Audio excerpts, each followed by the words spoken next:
теңіздің батыс жағына қарай Аязбай ініміз екеуміз сапарға шықтық.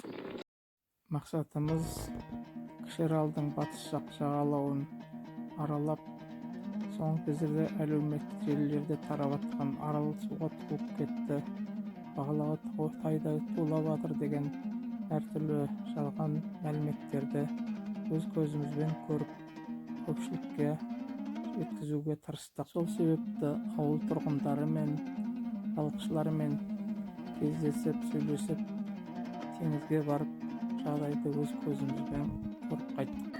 Бүгін 11 мамыр 26 жыл Астүйек ауылында отырмыз. Мына осы ауылдың тұрғыны азаматымыз осы кісіден сұхбат ала отырмыз. Тасбек елді мекенінің тұрғыны Махамбет-Әли Түркібай есімі. Осы жерде туып өсіп. Мына ауылдың жағдайы қанша халық бар? Өсімі бар ма, кеткені бар ма? Енді қазір мына теңіздің бар кезінде өзі бұрыннан бұл жерде 9 үй болып қалған жер. Одан кейін теңіз келген кезде халық саны көбейді, көшіп келді, үйлер салынды, ел жаңарды. Бастауыш мектебіміз ашып, филиалы болды. Одан кейін теңіз бүрлегеннен кейін Берхат Аманбай қала денег салып еді, одан кейін балықшылар жиналды, көбейіп үйлер көшіп келді, 40 шақты үй болдық. Енді кешегі мынау бұдан 5 жылдай бұрын теңіз қайтқаннан кейін балық көп адамымыз көшіп кетті, қазір 22 отбасы қалдық. Жастарға жұмыс бар ма олда? Енді бұл жерде жастарға жұмыс жоқ, бәрі қалған балалардың бәрі қазір путиге, неге, жаққа жұмысқа кетті. Сонда келу бар ма, кету бар ма? Келу жоқ, кету. Енді үйлерін тұстап кетті, бірақ теңіз келсе көшіп келеді деген дәмеміз бар енді. Қазір әлеуметтік желілерде сырдың бойына балықшылар көптеп қайтып келіп жатыр, теңіз қайтып келіп жатыр деп жатыр. Қазір теңіздің келуі қалай? Теңізде онша бұрынғыдай қатты келіп жатқан жай мен бар еді. Бұрынғы көктемде неде жаңағы балықшыларға порт салғанда қайығы келіп ернектеп тұрады деп су құйғанда көктемде. Қазір ондай жоқ. Енді балықтың шығуы қалай? Балық енді қазір жаңағы мөңке сазан болмаса басқа балық. Ірі балық жоқ. Жақсы, рахмет. Алмат айтпайып болам, Күзбес аралы. Бұл теңіз туралы айтсақ, теңіздің иесі 3 жылдан бері ашар болған. Неге десеңіз, анаяғы жібердік дейді, ол келмейді. Келетін шұқырлардың бәрі бізге белгілі болған ауылда тұрған. Биыл бас өте төмен. Былтыр деген осы әлеуметтік желілер арал теңіз толып кетті деп. Толып кетті дейтін себебі анаяқтан Қамбаш.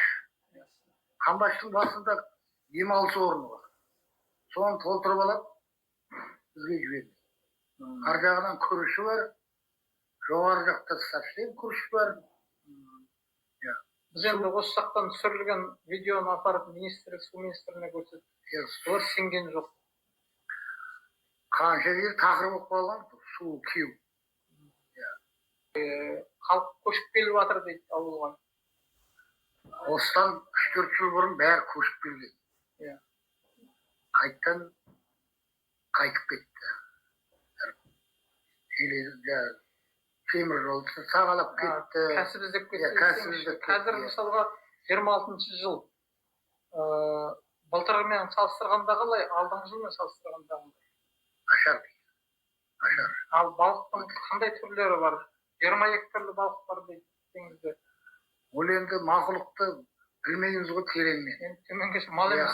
Ол енді салып қойған құралыңа түседі бірең сарам. Көп емес. Енді мынау мөңкенің уылдырық, сазан дейді ғой, ауыз толтырып айтады. Уылдырық шашатын уақыты жаға келеді. Бірең сараң бар енді, оны пәленде көп деп айта алмаймын. Шығып жатқан балықтың қандай түрлері бар? Қазір көп түсіп жатқан, көбіне түсетін. Көбіне түсетін. Mümkü gerçek. Karas деген бар. Karış var mı? Karas var ya. Solar başka balık şabak degенді көрмейміз. Kıska 3 yıldan beri. Ama Aral'ın bazarında balık bolup tur goy. Iri sazanlar döngündey bolup. Ол енді мына жақтан келеді Каспийде. Aral'ın balığı da satып atыр. Арал деп айта береді. Оны жеп көрген адам біледі бәрін. Дәмден айырасыз. Бұдағы Каспийдің балықтары көбейді. Ана турамен келеді. Немен келеді. Бірақ енді ауылда да бар ғой азын аулақ. 92 жылы қабылданған экология заңы бар ғой. Соны енді қазір көп тармақтарын алып соны қайтадан қосылсақ пайда жүрміз осы пенсияларға қосылса, халықтарға қосылса деген ойымыз бар. Сіздердің ойларыңыз қалай?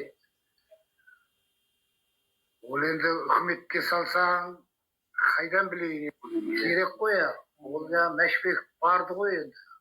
Қазір Әуел одай. қазір ауылда қандай жұмыс көздері бар? Bu жақта жұмыс көздері тек мына райзараптан біріне тұр. Пункт дейсіз ба? Иә, иә. 4 жылдық мектебіміз бар.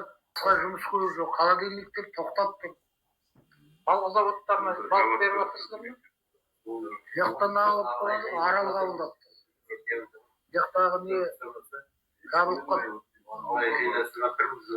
Ол жақсы рахмет. Енді сол тек ауылдың болашағы осырғанда ауылға Wi-Fi интернет бар, водокачество су жүргізіп қойды, уақытына медпункт салып қойды, барлығына жағдайы бар. Енді бізге отырғанда мектеп, ең болмағанда бастауышқа просто класстық мектеп ашып берсе әйтеуір береді. Филиал негізі заңды болмайды деп жағамыз қайтара айтты өзіне қарай. Ол сұрайтын сол бастауыш мектеп Жақсы, өтініштеріңізді біз жеткізуге тырысамыз. Жоғарыға рахмет. Кіші теңіздің басына келдік. Тастүбек түбегі мынау. Бүгін 11 мамыр 26 жыл. Мынау Тастүбек түбегіне келіп тұрмыз. Кіші теңіздің жалғасы. Қазір біздің қасымызда осы ауылдың азаматы тұр. Атасы Нұржан, Әлімжан Сектембет, Судайұлы. 93 жылғы Тастүбек елінде дүниеге келгенмін. Балықшысың ғой? Иә, ата кәсібіміз балық аулау.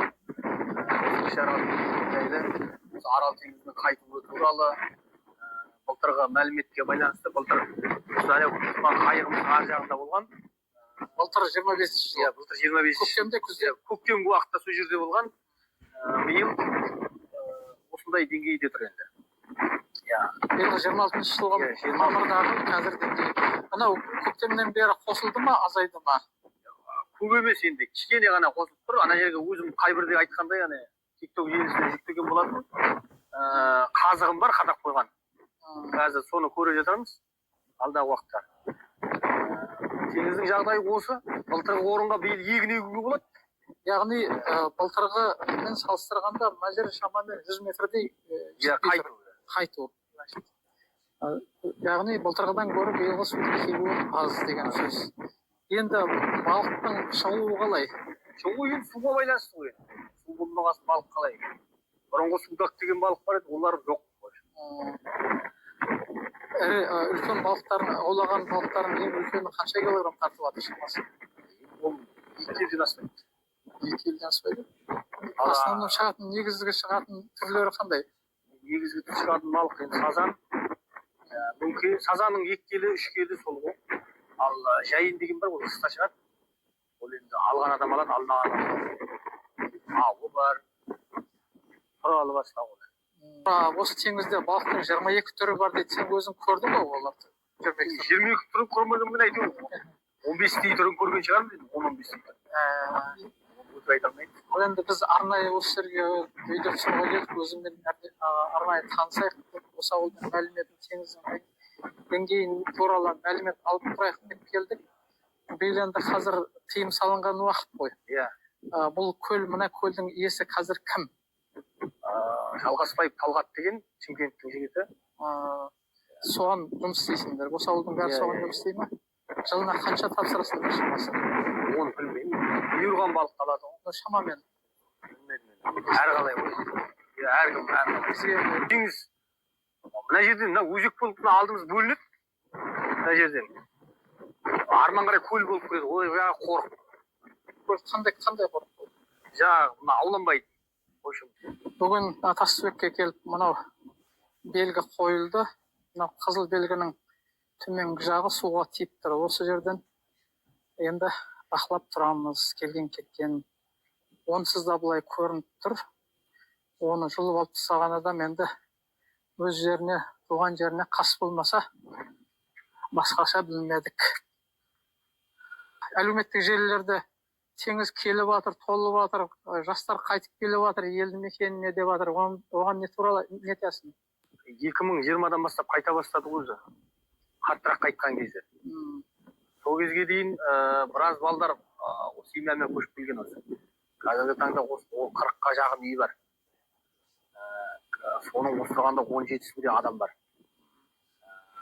Сол балықтың жоқтығы теңіздің қайтуына байланысты көпшілік көшіп кетті. Қайтадан көшіп кетті. Қандай балықшы ғой бәрі. Енді мына судың жоқтығы ғой. Судың қайтуы. Жарайды, рахмет. Арал құрғап қала ма деп қорқамыз айтып. Енді бүкіл халықтың нәпақасы осы бір теңізге байланған ғой. Жақсы, рахмет. Сонымен бүгін Кіші-Арал теңізінің батыс жақ бөлігіндегі Тастыбек түбегіне келдік. Осы кезге дейін осы өңірге халықаралық ағылды құтқару қоры өкілдері де жаңадан құрылған су ресурстары және ирригация министрлігінің өкілдері де аяқ баспаған. Осы өлкеден жергілікті блогерлердің жіберіп жатқан видеоларын апарып министрге көрсеткенімізде олар оның мойындаған жоқ. Сол үшін біз арнайы осы жерге келіп өз көзімізбен көріп видео түсіруге талпындық. Қазіргі жағдайда Арал теңізінің су деңгейінің көрсеткіштерін жергілікті жердегі су мамандары да немесе құзырлы органдар да бермеуге тырысады. Мұның қаншалықты құпия екенін біле алмадық. Ешкім көрсетпейді, ешкім ештеңе айтпайды және айтсаңдар жұмыстан шығасыңдар деген желеумен толық тыйым салынған. Осыған жоғарғы органдар назар аударуларыңызды сұраймыз.